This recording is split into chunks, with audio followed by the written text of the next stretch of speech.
Assalamualaikum warahmatullahi wabarakatuh. Assalamualaikum warahmatullahi wabarakatuh. Alhamdulillahirrabbilalamin. Allahumma sholli ala sayyidina Muhammad wa ala ali sayyidina Muhammad. Semoga Buya dan keluarga selalu diberi kesehatan oleh Allah Subhanahu wa taala, selalu diberi kelancaran dan kemudahan dalam berdakwah. Semoga semua jamaah yang ada di sini maupun yang dimanapun diberi selalu kesehatan dan ilmu yang bermanfaat. Maaf Buya, izin bertanya. Jadi ceritanya ada orang tua sakit Buya.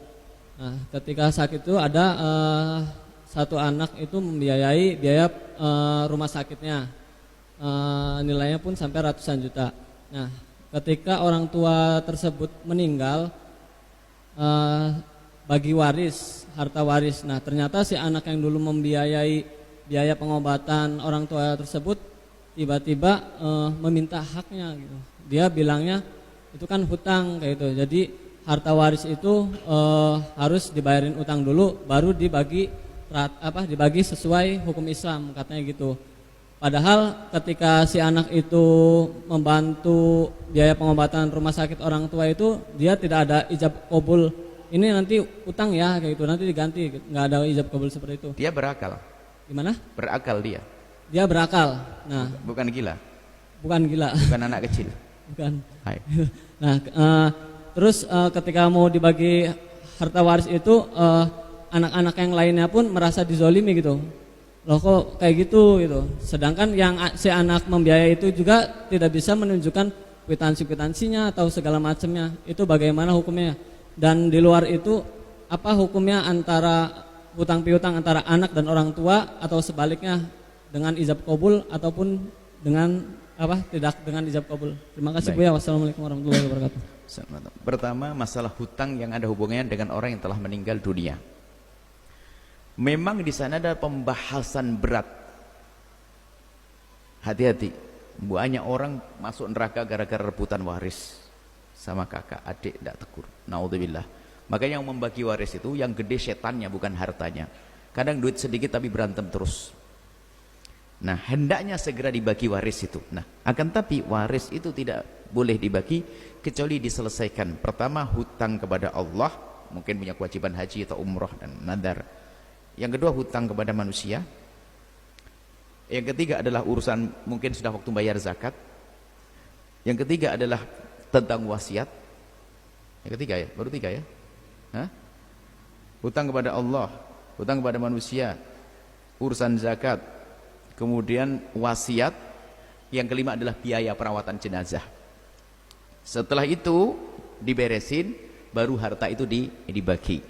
Cuman setan alim itu membisiki anak yang paling ustadz ini. Biasanya yang paling suka ngerebut warisan itu yang paling pinter loh ya, hati-hati, bukan yang paling bodoh. Yang paling ustadz itu, yang paling jago ngaji. Karena dia pinter gini-gini.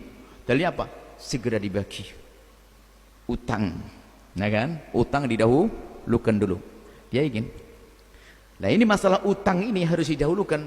Tapi hati-hati. Anda tidak boleh memberikan harta waris kepada orang yang ngaku-ngaku bahwasanya duitnya dibawa oleh orang tua kita. Nanti habis semua orang ngaku. Harus ada buktinya hitam di atas putih. Kalau enggak enak aja. Mas, ayahmu punya utang 5 juta dari saya. Dikasih. Besok 4 orang lagi habis ahli warisnya. Enggak harus, utang piutang harus ada. Maka dalam urusan jual beli utang piutang kan harus hendaknya dicatat. Nah, harus dicatat. Idza tadaitu bidain ila ajal musamma faktubuh, ditulis utang itu. Baik. Itu. Kemudian aslinya begini itu. Cuman kadang-kadang memang setan masuk di celah-celah ini. Lalu apa yang dilakukan oleh seseorang dengan orang lain, manusia dengan manusia itu gimana sih akad utang piutang? Harus jelas dong. Kalau saya berakal kan saya, bukan anak kecil. Kalau ngasihkan uang ke saku Anda tanpa omongan apa-apa berarti hadiah. Saya kok tukang becak, ngajak Pak naik-naik, nggak pakai akad, maka gratis itu sebetulnya. Sebab orang berakal dengan orang berakal harus ada transaksi biar tidak ada khilaf. Coba karena saya naik becak, saya becak, Anda tiba-tiba naik nggak pakai transaksi, saya bilang 100.000, padahal 140.000. Anda tidak boleh komplain. Kenapa? Kita tidak transaksi dulu. Maka transaksi itu harus ada, akad itu ada. Akad itu menghindari perselisihan. Baik, kita masuk babnya. Maka yang diberikan oleh seorang anak kepada orang tua, selagi anaknya itu adalah anak yang berakal, bukan orang gila, bukan anak kecil, maka itu adalah hadiah. Hadiah.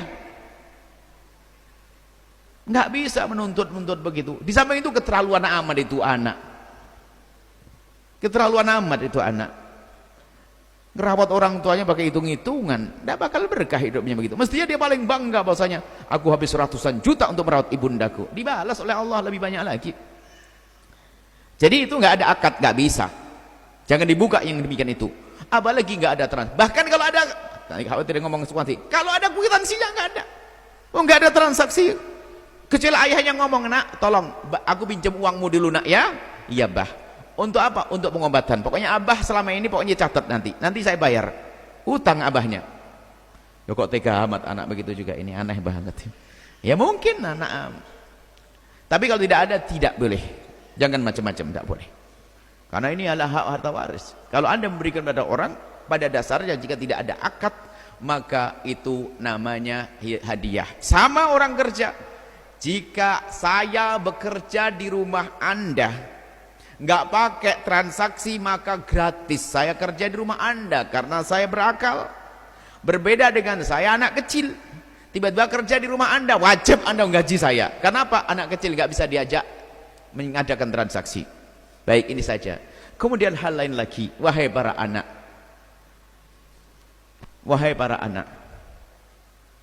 berlomba-lombalah. Di saat kita menemukan orang tua kita punya hajat, berlombalah Anda untuk menjadi orang yang paling banyak berkorban untuk orang tua Anda. Kalau dek, biar aku yang jamin rumah sakitnya dek. Dek, biar aku bangga aku, karena aku jauh, kamu kan di rumah. Setiap hari kamu melayani ayah, tapi saya di rantau. Tolong dek ya, urusan biaya rumah sakit biar abang. Rebutan. Bukan seperti si anak durhaka itu. Mau jenguk orang tuanya nggak mau yang paling pertama. Karena kenapa? Kalau yang pertama jangan-jangan resep dokternya jatuh di tangan saya, kan saya harus beli nebus. Kurang ajar nih anak. Hati-hati. Durhaka pada orang tua itu halus.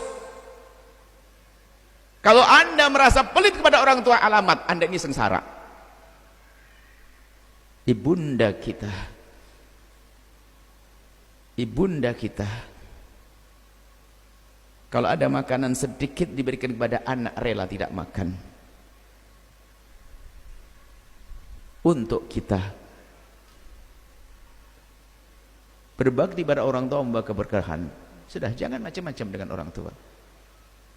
Termasuk nanti sengsara lagi setelah orang tua meninggal dunia, rebutan waris.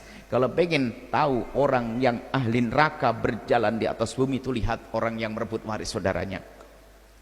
Dia telah melakukan 3 dosa gede semuanya. 1 aja cukup masuk neraka, tapi 3 dilakukan. Apa itu? Yang pertama adalah mutus tali persaudaraan.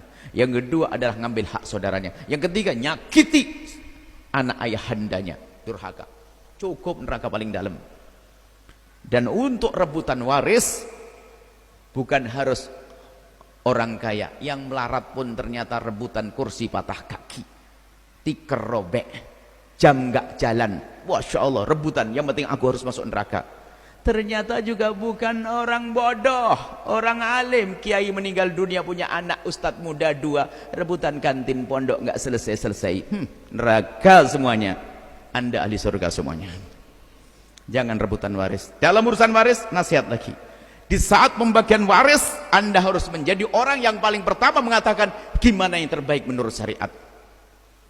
Jangan Anda mengangkat suara. Tidak tahu kalau bagi waris itu kayak nuansa hawa nafsu.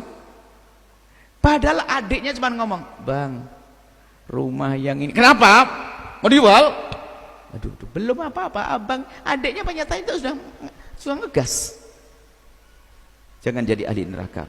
Arti urusan waris, masya Allah. Semoga kita sebaik-baik menerima waris, dan nanti kita sebaik-baik orang yang mewariskan, dan anak-anak kita kelak sebaik-baik orang yang menerima waris. Baik, semuanya indah, nggak ada rebutan tentang waris. Wallahu a'lam bishawab.